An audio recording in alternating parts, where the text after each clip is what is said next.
From the studios of Farm Journal Broadcast, this is AgDay.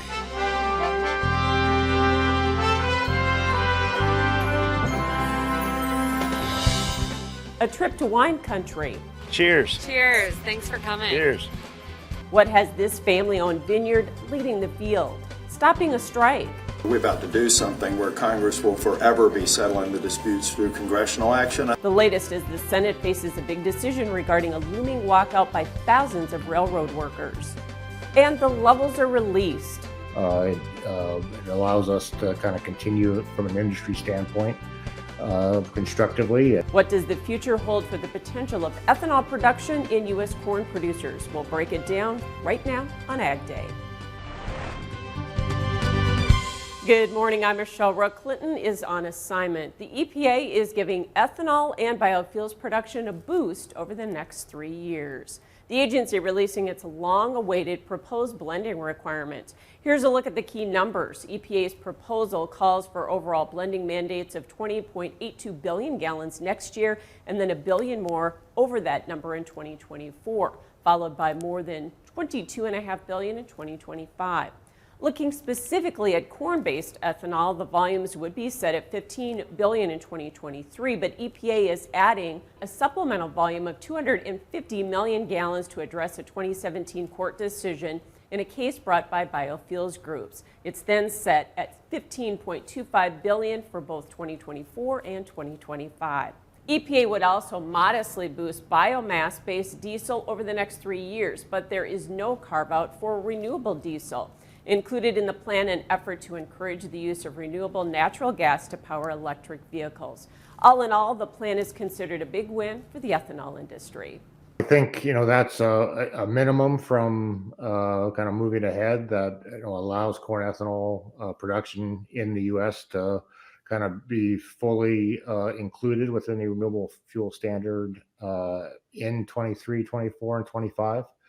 It allows us to kind of continue from an industry standpoint constructively. We were looking for growth in all of the categories which is proposed.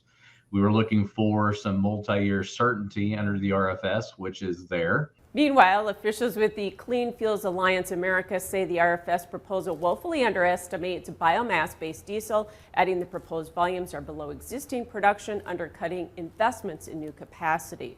The rule now goes into a 60-day comment period. The fate of a possible nationwide rail strike starting next Friday is now in the hands of the Senate. As we told you yesterday, the U.S. House voted to avert the rail strike that would have crippled the shipping industry. The bill blocks more than 100,000 rail workers from walking off the job. It imposes a labor agreement hammered out by rail companies, labor leaders, and the Biden administration months ago, but rejected by workers in 4 of 12 unions. The House separately passed a bill that was related and revised the original deal to add 7 days of paid sick leave to the contract, one of the chief sticking points between unions and companies.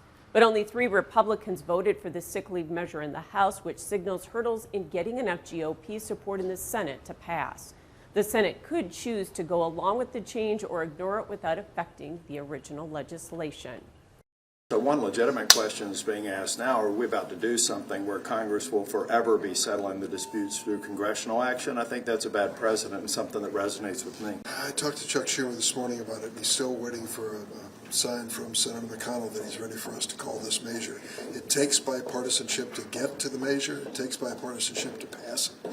So we can't do it without the help of Republicans. The Democrats stand ready to back the president. Business groups fear a freight rail strike would lead to widespread shortages of food and goods, to prices spiking. One economic group estimates it would cost the U.S. economy $1 billion in just the first week. Producers in the West could use the moisture, and they're getting it in the form of more snow. Meteorologist Matt Yersovic joins us with more. That's right, Michelle. We've got more rain, more mountain snow out in parts of the West, and we're going to see some colder temperatures, especially in the Northwest, but also coming through the center part of the country as we head through the middle part of the week. We are going to start, though, as we head middle part of next week, I should say. But on Friday, to end this week, we've got another system moving across the northern plains. Parts of the Rockies going to see some snow out of this as well. It's also going to reinforce the colder air there in parts of the west. Now, another storm system is lurking off the west coast. That's going to start to move on in, bringing rain and mountain snow to places like Colorado and Oregon as we head into the weekend and then into the early part of next week. And that second system, you can see it right here, it's going to start to spread a lot of moisture in right over parts of the Sierras there in California and Nevada, bringing upwards of 2 to 3 plus feet of snow in some of those higher elevations. So something that we'll really have to watch out there, but also deal with the snowpack increasing over the next couple of days. And check out this great shot from Carol Bauer in Graceville, Minnesota. Check out the light pillars at last report on November 20th. 98% of the corn harvest was complete. Yields in the Fields on Ag Day is brought to you by Micro Essentials from Mosaic, the science of more. Discover our proven products. Text yields to 31313. The state was expecting an average corn yield of 172.3 bushels an acre. That's down more than 4 bushels from last year. I'll have more on your forecast coming up. Grain saw sell-off on Thursday, especially soybeans and soybean oil. We'll talk about the losses with John Payne coming up. And later, celebrating a farm that's all about family and growing great grapes in the country.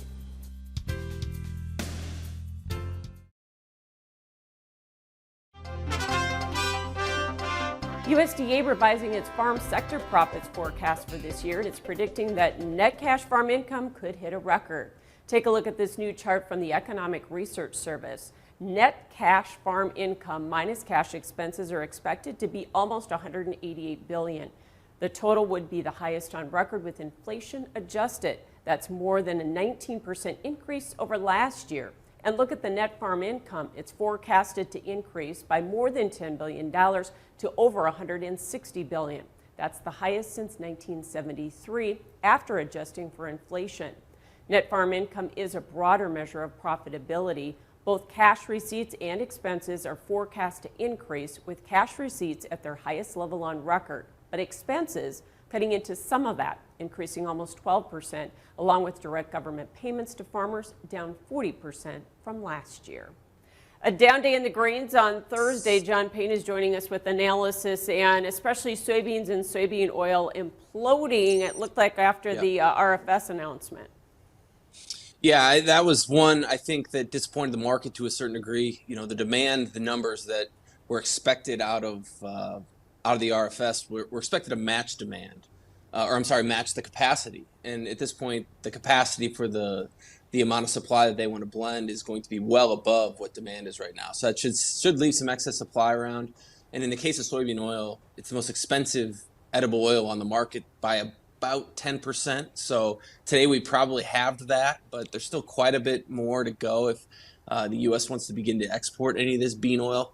And I think in the short run, we'll see some just sharp movements down, maybe even as low as 60 into the high 50s for some of the deferreds, and then kind of watch what happens in Brazil. I think that's still in the cards here as far as a weather problem. But if bean oil is going to fall, crush is going to fall.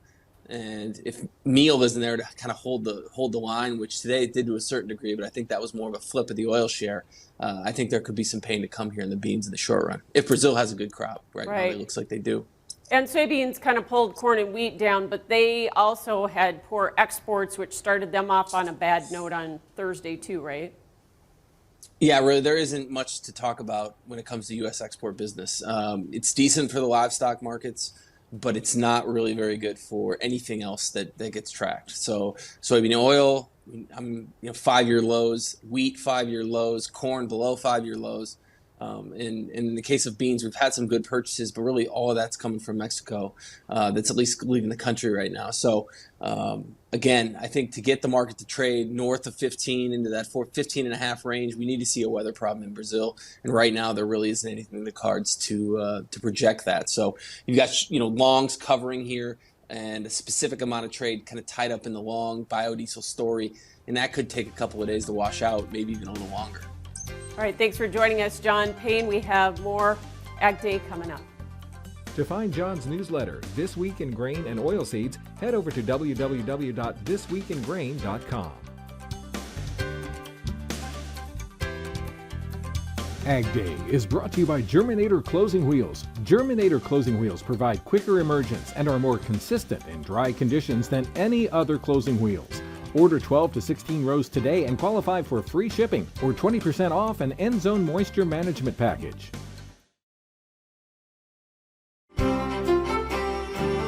We'll end with a look at our national ag weather forecast. Meteorologist Matt Yurosavik and, of course, Drought Monitor out this week. Not a lot of improvement, but maybe some good news on the way. Yeah, there is going to be some improvements, especially as we go over the next week or two. We'll see a lot more active weather in the west and in the northern plains, both areas where we've been in drought for quite some time now. And those are the areas where you can see there's still extreme to even exceptional drought, parts of Kansas down into Oklahoma. And then if you look west into parts of Utah, Nevada, and into parts of the San Joaquin Valley there in California. So a lot of moisture going to be in areas where we really need it. And obviously this is going to be good news, not only for winter wheat that's planted in the middle of the country, but also heading into next year and planting season in the spring. Hopefully we'll see some sort of relief from some of these drought conditions. Now here's a look at precipitation over the next 10 days. We start off with a lot going on here in the south with a storm system, but then we've got more moisture here as we head through the middle part of the country and into early next week and really through next week, right where we've had some of those drought conditions persist. And look at this, that storm system is going to bring much needed rain and mountain snow back in parts of the west. And we talk about snow, let's look at where that's going to be at. There's going to be a swath of snow and into the weekend here for parts of the upper Midwest, but then northern plains, Rockies, and the Sierras going to be dealing with heavy snow as we head into next week. So that's something we'll continue to keep an eye on with that heavy snow, especially in the higher elevations there, really starting to shore up some of that snowpack in the west. Now this is the first system that's going to be moving out into the upper Midwest as we head through Friday. Just a quick little burst of snow there, but colder air in behind that. And then that next system that is going to be following high pressure system off into the west, that's going to start to bring in that moisture Saturday into Sunday for parts of the west. And once it starts coming, it is going to come full force as we head into Sunday and Monday. High pressure then in control of the center of the country. And while high pressure's in control, it is going to be a little bit warmer there for the middle of the country next week. But before that, we've got some cooler air beginning to move eastward again with another cold front as we head into the weekend. And we'll continue to track that right here on Ag Day. That's a look around the country. Now let's take a look at the weather where you live. Memphis, Tennessee, mostly cloudy with afternoon showers, a high near 61 degrees. Heading to Jackson, Wyoming, snow ending with blowing snow, a high near 19. And Ashland, Oregon, mostly cloudy with afternoon snow, a high of 39. Next year, we could have more ag goods coming into the country than leaving it. We'll explain coming up. And later, a toast to one California winery that's been family-owned for decades in the country. And don't forget to sign up for the Case IH holiday giveaway. Each winner will get a Case IH prize pack. One lucky winner will be drawn each day from Monday, December 19th through Friday, December 23rd. We'll announce those winners on Ag Day. Then the grand prize winner will be announced on U.S. Farm Report on Christmas Eve, and they'll win a Farmall C pedal tractor. To enter, head to the website on your screen, caseihholidaygiveaway.com.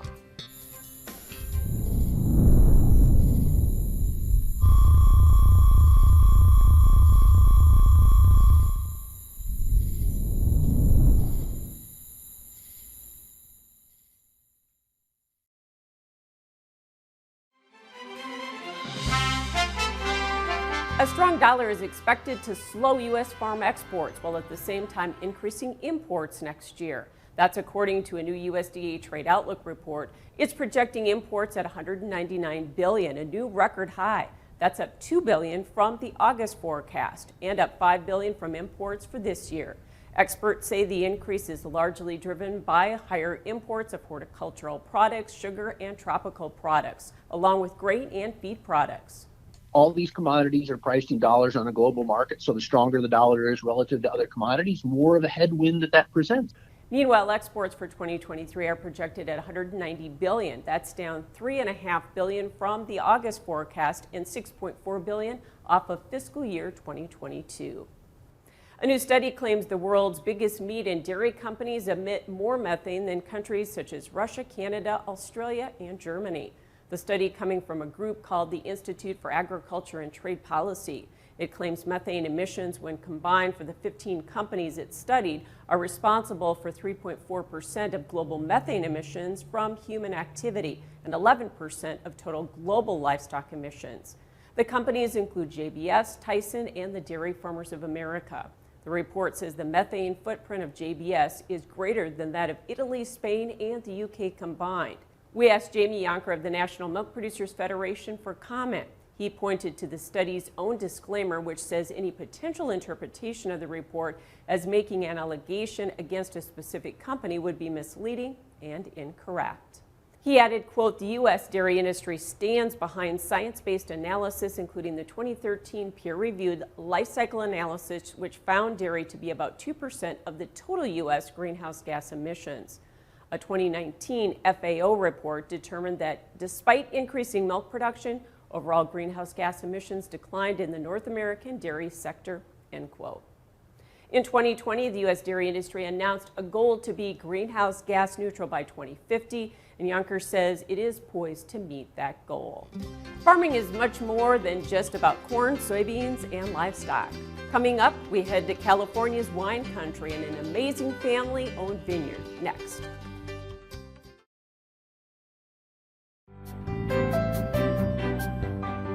We've been telling you about the new YouTube series called Leading the Field. Farm Journal Studios has partnered with Nutrient Ag Solutions to bring you stories from the ag world that you might not have heard. AgDay's Clinton Griffiths recently caught up with host and professional NASCAR spotter Brett Griffin. Brent talked about the latest episode, his visit to California wine country. That I went to see, you see millions of grapes, and the fact that we can take, that from a vine and turn it into so many bottles of wine and so many other fun things that we as consumers love to eat. Great question. At the end of the day, just gratitude for what all these men and women do for us. Absolutely perfect. Hey, thank you for the insights. Thank you for having me, man. I appreciate you guys, and we'll keep plugging along. We got some more episodes coming out later this fall/early winter. So everybody that clicks play, we appreciate you. And here's a preview of Brett's trip to Wente Vineyards, a place that's been around since 1883. It's the oldest continuously operated family-owned vineyard in America. Nikki, this vineyard is beautiful. What was it like growing up around here? I was out here in the vineyards pretty much all the time. My family has horses, so I grew up riding horses through the vineyard with my dad, or following him to work. And I sort of just thought it was normal up until I got into the age of going to school and realized that it's not all that normal to be growing up out in the country on vineyards. But I feel really blessed now, looking back, to have such an outdoor-based childhood, and I think that's really what drove me to pursue a career in vineyard management. Being in business since 1883, that 139 years, has a lot of historical background on how to manage the land, and what makes sustainability so important to us is that generational history that we have, because we really want to take care of the soil so that the soil will in turn take care of us, so that the sixth generation and beyond has the opportunity to work in such a beautiful environment. Well, right now I'm just checking for any potential problems. This is what we do, and we make sure that we don't get any surprises. So we're checking the grapes for mildew, we're checking for insects, checking for fertility, and just making sure that everything is going to come out right, to where in the end we have a good product for Nikki to make wine. So during the growing process, what are you most worried about? Mildew. Yeah, mildew for sure. This variety here is actually called Suzhou, and we don't really get mildew in this variety. Right. We might get a little bit of bunch rot. So that's when the cluster has moisture on the inside, whether that's from broken berries or maybe like over the weekend, it actually rained a little bit. It was like 75 and rained on Sunday last week. So that is a potential cause of bunch rot. So you would find that later in the season. But right now we just finished bloom. We did a nice bloom preventative bunch rot spray that it fits in with our sustainability program, and Robert helped us to create that program. So appreciate Robert's help so that we don't have to worry about problems. Thank y'all so much for having me. Cheers. Cheers. Thanks for coming. Cheers. Nikki, next time we'll let you have a sip with us. Yeah, I would love that. This wine is definitely spot on. Thanks, Brett. You can watch the full episode as well as other Leading the Field episodes on the Farm Journal YouTube page. That's all the time we have for this morning. Thanks for watching. For all of us here at AgDay, I'm Michelle Rook. Have a great day.